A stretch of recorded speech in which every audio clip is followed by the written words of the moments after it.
In his book Dopaminedetox, Thibaut explains the role of dopamine, which is a neurotransmitter in our brain that anticipates rewards and encourages us to seek pleasure.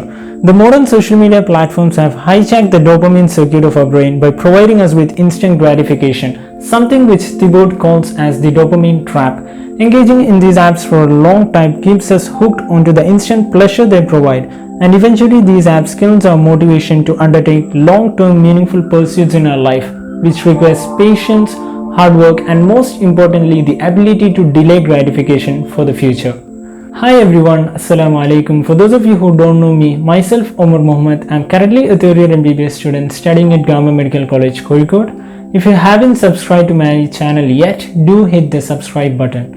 Personally, I had developed a habit of spending long hours mindlessly scrolling through my social media posts, particularly WhatsApp chats or my Instagram feed, and with the arrival of YouTube Shorts or Instagram Reels, things got pretty worse. I wanted to break this cycle of social media addiction and keep my daily usage to a minimum. For this, I have tried several apps, which includes the focus-oriented apps. I have also tried cutting down my notification and muting my chats, and even though these did help me to reduce my overall time, I was never able to cut down social media completely from my life. However, for the past 2 weeks, I decided to take a complete break from social media, most importantly WhatsApp and Instagram. So what led me to take such a decision? Well, the truth is that my phone broke down and its motherboard crashed. So I was left with no other choice but to go offline for 2 weeks. There are a few things which I have realized after doing dopamine detox for 2 things, and I would like to share them in this video. Let's get started. The first thing which you realize is that you really have more time in a day than you think. I have always felt that 24 hours is way too short in a day to do all the stuff that you actually want to do. The past few years have gone like months, and the months are starting to feel like weeks, and the weeks are flying like days. However, going offline really slowed down the clock for me. When I searched about why this happens, I found out that there are 2 reasons. First and foremost, I came to the realization that I spent nearly 2 to 4 hours every day on social media, which means that now I have an extra 14 to 28 hours a week, which is actually a whole day which I have gained in my life by cutting down social media.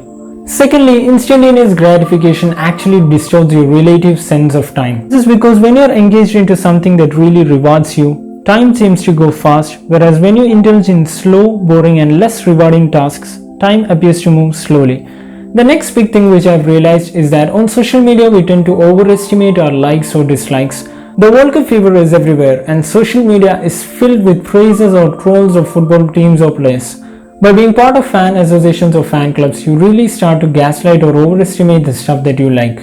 In a way, you realize that things are amplified way too much in social media, and by staying away from these things, you come to the ground realization that the things that you actually like aren't that great, nor the things that you actually dislike are that bad as projected by social media. Finally, with all the extra time which you have gained, you are now forced to spend the time more productively. You now have to spend your whole day offline. For the past 2 weeks, my only online presence were one for uploading my pre-recorded shorts video on YouTube, and the second one was for getting the World Cup updates.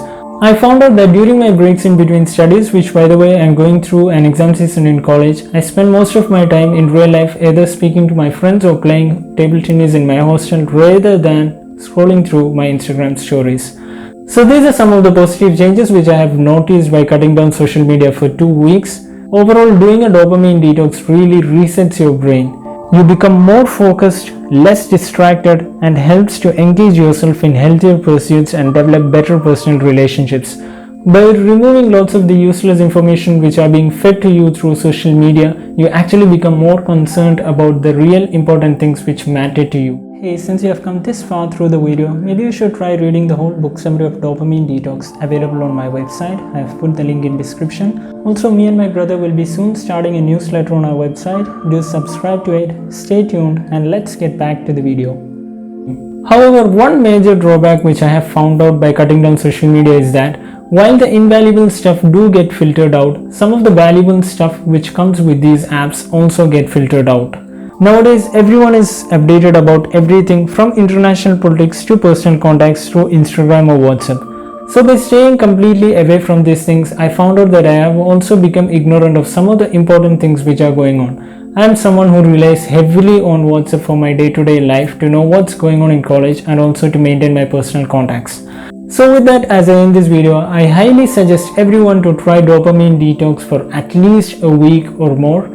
Even though it's neither possible nor necessary to completely cut down social media from your life, doing a dopamine detox actually improves your physical and mental health. So that's it for this video. Thank you for watching. We'll see you soon in the next video.